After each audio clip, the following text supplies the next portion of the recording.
One of our top goals is to complete free trade agreements with Colombia and Panama. Today, I'm happy to report we are making great progress on both agreements.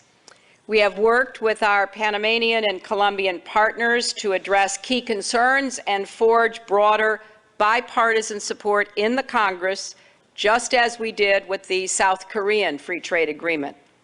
Panama passed important new laws on labor rights and tax transparency.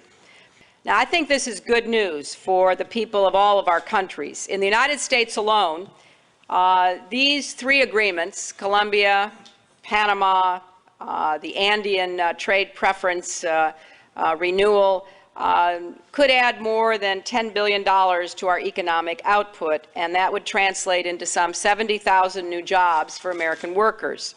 And by adding Colombia and Panama to our existing FTAs, we will create an unbroken chain of economic integration from the start of the Rockies in Canada all the way to the end of the Andes.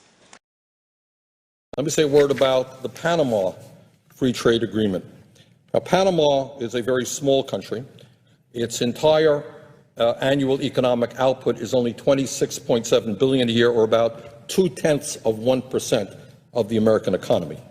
So I think no one is going to legitimately stand up here and say that trading with such a small country is going to significantly increase American jobs. Then why would we? Why would we be considering a trade agreement with Panama? What's going on there?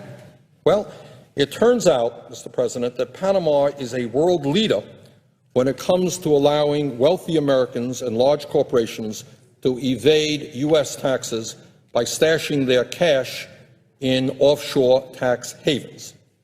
And the Panama Free Trade Agreement would make this bad situation much worse. As I'm a member of the Budget Committee, as you are, Mr. President, and we have heard testimony time and time again that our country is losing up to $100 billion every year as corporations stash their money in postal addresses in the Cayman Islands, Bermuda, and in Panama. And this trade agreement makes that situation even worse. According to Citizens for Tax Justice, quote, "A tax haven has one of three characteristics. It has no income tax or a very low-rate income tax. It has bank secrecy laws, and it has a history of non-cooperation with other countries on exchanging information about tax matters. Panama has all three of those, and they are probably the worst," end of quote, according to Citizens for Tax Justice. The trade agreement with Panama would effectively bar the United States from cracking down on illegal and abusive offshore tax havens in Panama. In fact, combating tax haven abuse in Panama would be a violation of this free trade agreement, exposing the U.S. to fines from international authorities.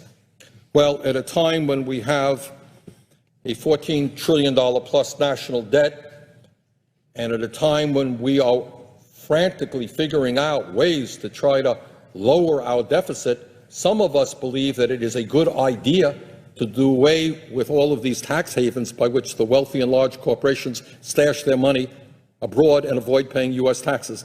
The Panama Trade Agreement would make that goal even more difficult.